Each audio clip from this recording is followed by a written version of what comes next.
All right, here we go. Parang ang tagal na natin hindi nag-usap. Sir Ronald Richard Aldens Llamas. Kamusta yung hosting ng Miss Universe? Dami nagtutok doon sa question, sabi ni Richard Aldens. Nag-trending yung question niya, yung question part niya. Kamusta ka naman dyan, Sir Ha? Ronald Aldens? Okay lang, ha? Not as controversial as Richard Williams. Speaking of which, galing ko lang Baguio, may mga lumalapit-lapit dyan na nakikipicture, tapos naumusta. Kamusta naman si Sir Ronald? Mukhang ano yung ano niyo. I'm sure you're getting the same thing on the other side. Yes, marami. Marami Nilalaglag mo rin lumalapit. ako. Oh, marami lumalapit. No? Meron nga napagkamalan ako, Richard eh. Sabi ko, hindi, mas Ayan. magandang lalaki ako ron, sabi ko. Richard Aldens kasi pare, the best ka talaga. Oo. May time pa Oo. mag-skincare, mga ganyan yan. Hindi Oo. katulad natin, bakal gym, bakal gym. Parati ko Mga- nire-remind sa mga kaibigan natin, ito yung show na almost zero yung production. At speaking of which, yung episode natin ng RRM on Rise of Riza, mukhang ang dami nakinig doon, ha? On different platforms. Yung YouTube lang, yung 50,000 lang. Pero ang dami nakinig on different platforms. I saw very positive feedbacks on that. So I feel vindicated na kahit yung bakal gym versions natin medyo gumagana-gana. But don't worry guys, may mga more produced version except medyo freelance yung mga kausap natin kaya minsan delayed. Sir Ronald, ito na. Para maraming lalong magagalit sa atin. Pag-usapan natin, doon sa show nyo, hi naman dyan sa mga producers ni Sorry, Con. Storycon. Oh. May muntik ako sabihin ng ibang show. Storycon, kasama niyo po si isa sa mga Chinoy thought leaders and leaders sa Pilipinas, si Angsi, no? Si Ma'am. And her point was naging zarzuela, naging bardagulan, witch hunt, ito nangyari kay Alice ko. Parang, oh nga naman, I feel so bad for Mayor Alice ko. I really feel bad for her that she couldn't produce any evidence or any convincing narrative na lumaki siya sa farm or lumaki siya sa Pilipinas at all, di ba? And I don't want to pretend that I'm Chinese, but alam ko usually yung Go nandito is G-O ano lang, pero yung G-O-U ay baka mas mainland daw. Anyway, I don't want to go there, but can we talk about this, Sir Ronald? First of all, ano ulit, just to remind people, you were there, so may kasalanan ko kung hindi siya na-call out. But what's your reading of the whole interview before we talk about Alice Go? Well, medyo emotional si Tessie Angsi, no? Dahil nga sabi niya ay bordering on xenophobia and racism. Ang sabi ko lang naman sa kanya ay definitely dapat conscious tayo diyan. Ayaw natin na mag-deteriorate yung kahit anong political discourse or investigation in aid of legislation papuntang xenophobia. Pero ang sabi ko rin sa kanya ay di ba malaking responsibility rin kay Mayor Guo on how she answers the questions, on how she doesn't answer the questions, no? Kaya kung maayos ang sagot niya, baka hindi umabot yan dyan, no? Dahil a large part of the responsibility rin na kay Di niya maalala, Ronald. Di niya kasalanan. oh, Lahat di niya yeah. maalala. So, Tapos yung telenovela type, siya yung nag-guest kay Karen Davila eh. Doon nagsimula yun eh. No? At siya yung nagsabi na anak good siya ng point. kasambahay, Good point. na medyo kino-contradict yung kanyang mga papeles. Nakalagay sa kanyang papeles ay married yung kanyang magulang at dalawa yung kanyang kapatid. Medyo falsification yun ha. Pwede Yeah. siya pagkuhan ng falsification doon. Pwede mo namang sabihin, Perjury. pwede mo namang sabihin na na ampun ka o kaya foundling ka, etc. So ang sinasabi ko lang, a large part of the blame ay dun sa mga sagot o non-sagot ni Mayor Guo, no? Yun yung isa. Nag-agree naman si Tessie Angsi na hindi ganun kasimple yung usapin na yan, na hindi lang isang tao ang dapat sisihin, no? Ikalawa ay binanggit ko rin sa kanya na marami halimbawa sa atin na nagkikriticize sa Chinese government ay hindi naman kinikriticize yung Chinese people. Ayun lang, dahil nga yung Chinese government is an authoritarian government, a political party, kaya nadadama yung kanilang mamamayan, no? Pero linawin natin na we are not against the Chinese people. We are against the policies, the aggression of the Chinese government dito sa ating territory. Yeah. No? At yung mga usapin ng mga negotiations, hindi naman tayo nagkulang doon eh. Hindi naman tayo nagkulang doon, no? At open naman tayo sa ganyan. So, nung huli, yun yung aking kinlarify kay Tessie Angsi. Sabi naman niya, ay, nag-agree naman siya. Yun No? nga, Pero, ang problema hindi yun yung na-highlight sa media and all. Ang na-highlight yung first part na naging Zarzuela ito, na Bardagulan ito. Sabat na parang ang labas ito, si Alice Copa yung victim, which I think is fair. I mean, Ronald, I would agree that ang tanong ni Jingo Estrada was, yung boyfriend mo, ganyan-ganyan. That was not only extraneous, medyo walang kwenta yung tanong na yan. But then again, you're right. He was playing uy, into the yun naalala mo kaya interview ni Alice pro tem Copa. yun, pro tem.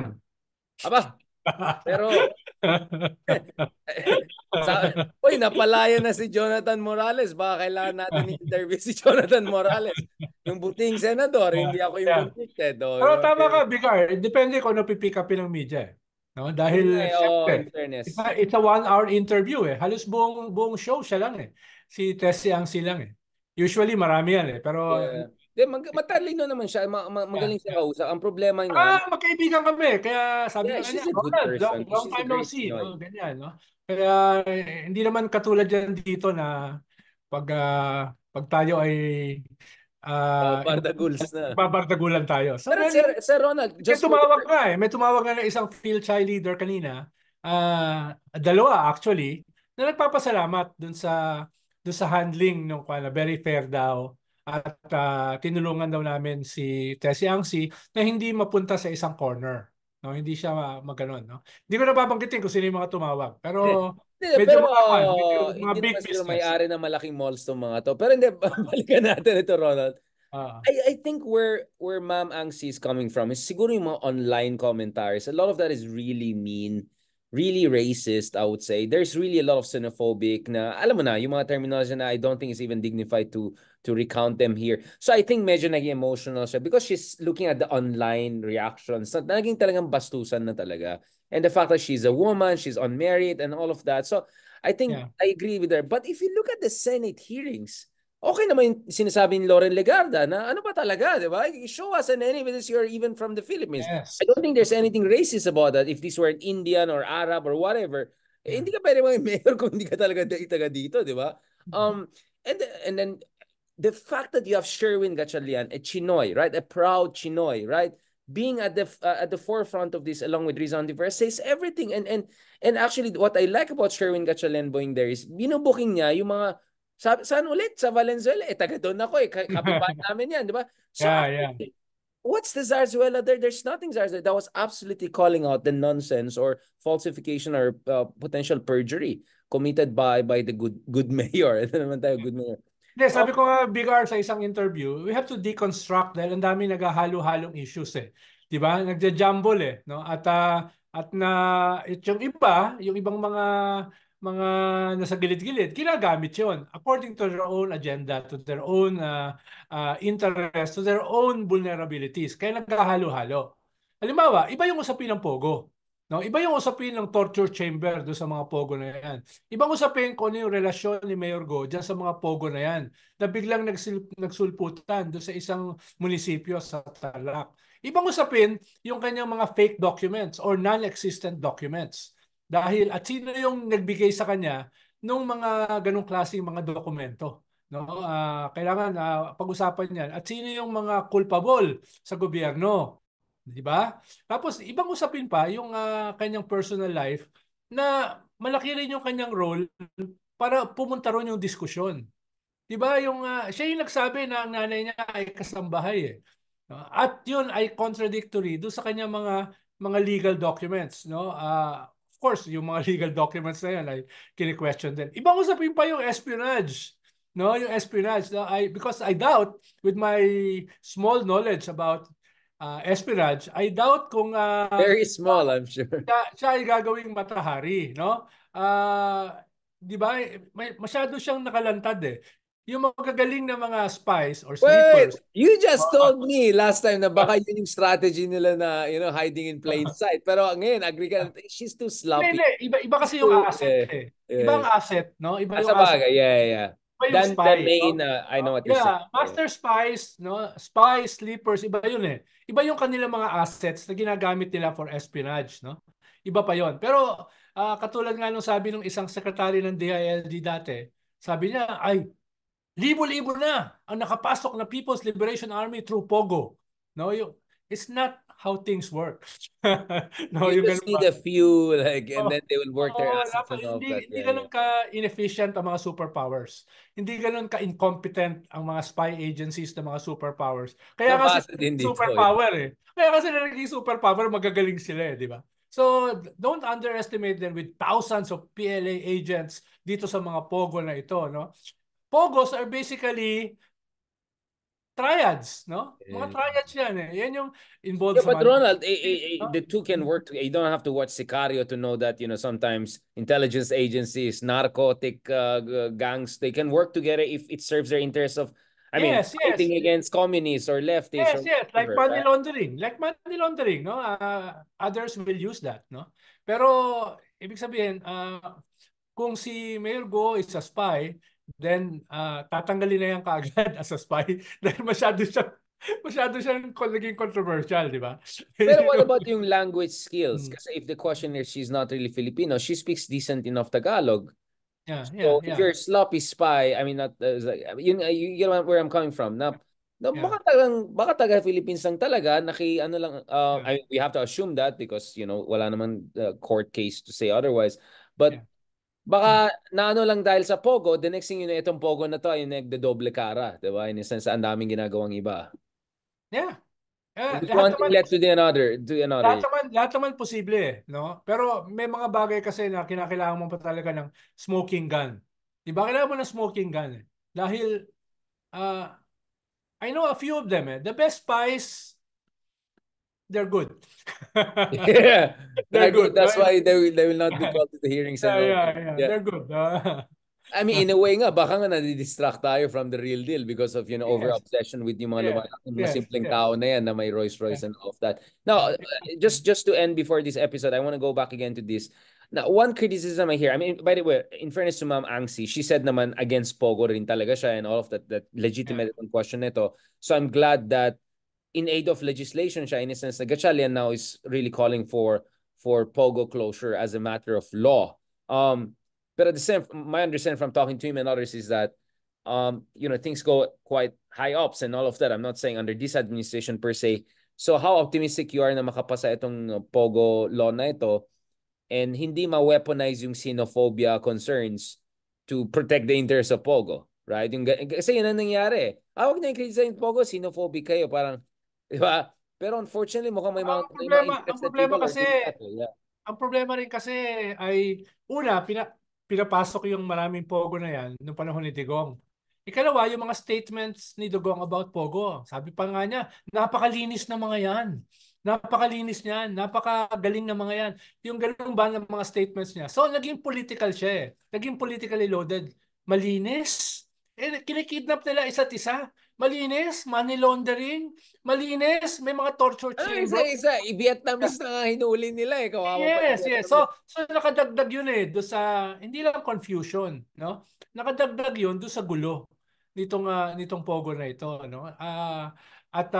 Magulo rin nung panahon na yon yung statements ng gobyerno, especially PAGCOR, 'di ba? At in one sense, sinasabi nila na hindi nagbabayad ng tamang taxes. In another sense, sasabihin nila na, "Uy, magaling yan dahil nagbibigay ng employment, nagbibigay ng revenues." So ano ba talaga, kuya? Ano ba Pero talaga? gray economy, underground Oh, ano ba economy. talaga? Ayusin nila yung kanilang statements, no? Tapos ngayon, pati si Justice Secretary Remulla ini-implicate dahil dito sa Island Cove, no, etc. etc. So will the real Pogo please stand up? No? Yeah. Ano ba talaga yung maayos? Ano yung hindi? No? Ano ba talaga yung mga triads? Ano ba talaga yung mga gano'n? No? Paano yung mga spies ay hindi yan tatayo? No, hindi yan aamin. At I doubt kung makakahanap ka ng Yeah. Hindi, smoking gun malabo. that Yeah. easy, no? That easy. Hindi ganoon kadali na Mm. maghanap yan, no? I mean, if Baka especially magsipuko Baka magsipuko pa yan mga yan pag nahuli. No, hindi naman hapon siguro mga to. But yeah. I'm going back So, to so this. dapat hiwalay-hiwalay natin yung mga issues. Yeah, you're right. Okay. It's possible that Naghahalo-halo. all of those issues are involved, but to say everything is on Alice Go, I think really, really Yeah. misses the Tapos, point. tapos alam ko rin, on the issue of China, medyo hati rin dyan yung mga Philchai communities eh. Dahil may mga Philchai talaga na na Inis na. ang malapit talaga sa Yeah, mainland, yeah. no? For business Oh. reasons Merong also. mga Philchay na talagang mas Pilipino kaysa pa sa atin, mas nationalistic pa Or sa ayaw atin. nila ng Yeah. authoritarian, communist, blah, blah, blah. Yes, yes, no. So, Exactly. hindi yan black and white, no? At yun yung Absolutely. delikado na mag-deteriorate siya. O lahat ng Philchay ay pro-China. Lahat ng Philchay ay pro-Pogo. Lahat ng Philchay ay spies, no, etc., etc. Yun yung ayaw natin. Kaya gusto nating pag-usapan more intelligently itong mga bagay by deconstructing the different aspects nitong pinag-uusapan na ito. At Mayor Guo is not helping any, no? Dito sa Yeah, pag-deconstruct. I mean, Ronald, just going back to this, okay, ang worry ko kasi dito is, ang dami natin hearings, sensational, Kiboloy, and then now Alice Go, dati Farmali, pero walang follow through eh. I mean, are you worried na mangyari naman ito? It will just be a fad and then news cycle moves on and then Alice Go will, I don't know. Next thing you know, baka sumikat pa si Alice Go, magsasenator pa yan sa 2025. I mean, what is the concrete thing they're gonna do aside from pushing for Tingin ko, in tingin ko hindi Pogo? to, hindi to basta-basta mamamatay. No? Okay. Dahil pinag-uusapan ito sa mga sari-sari store eh. Pinag-uusapan ito sa 7-Eleven. Yung kay Gibuloy na law enforcement na yun eh. Parang kay Bantag yun eh. No? Mahuhuli ba o hindi?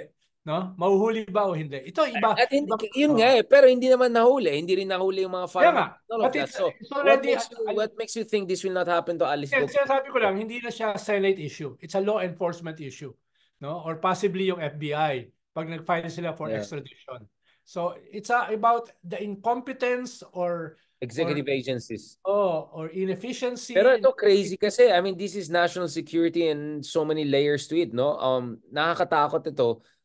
Ang pagkaintindi ko, may mga executive sessions happening as we Yes. speak, di ba? So, Pag money yeah, laundering, yeah. may executive session sila, no? Dahil So, may medyo coordination with NBI and NICA. AMLA dapat, Yeah. AMLA, no? Dapat may ganyan, no? Paano, may mga dotted lines na lumalabas eh, na konektado siya sa money laundering sa Singapore. May mga lumalabas na dotted line na konektado siya doon sa mga pogo. May lumalabas na hindi maipaliwanag yung kanyang kayamanan, no? Na pamamagitan ng hog racing.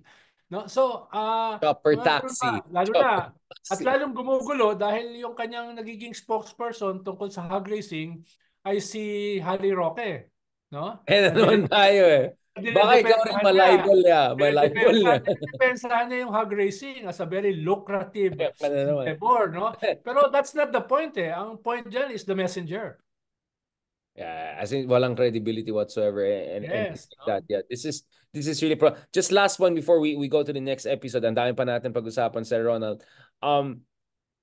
Do you think Riza should have called out Jinggoy for asking a question like that? Kasi the criticism I hear from DDS side and others is, di ba si Riza, Committee on Women, Children, ganyan affair, ito, love child, kawawa, tinatanong about his boyfriend, ganun ni Jinggoy. Dapat ba na-call out sana si Jinggoy?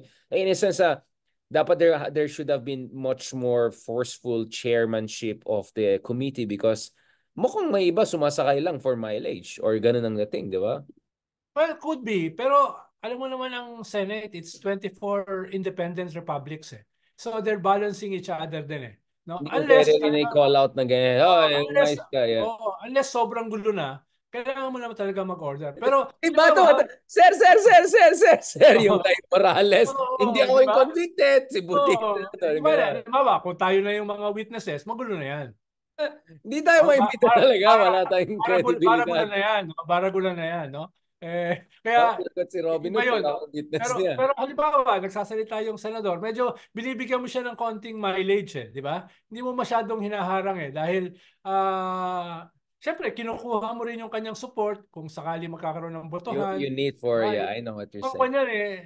It's a collegial body rin eh, na hindi ganun kadali. No? Kaya yung iba, National lahat, oh. yung iba nag-iipon ng galit, tapos sasabog na lang, papalitan yung Senate President. That's a very good point. And thank you for that. I think that sets the tone for our next conversation. Marami tayong pag-usapan. Thank you very much, Ronald Liamas, Ronald Alden Liamas, Agent 007. Yan. Hindi nagpapahuling buhay. Yung mga ganun. Salamat, sir.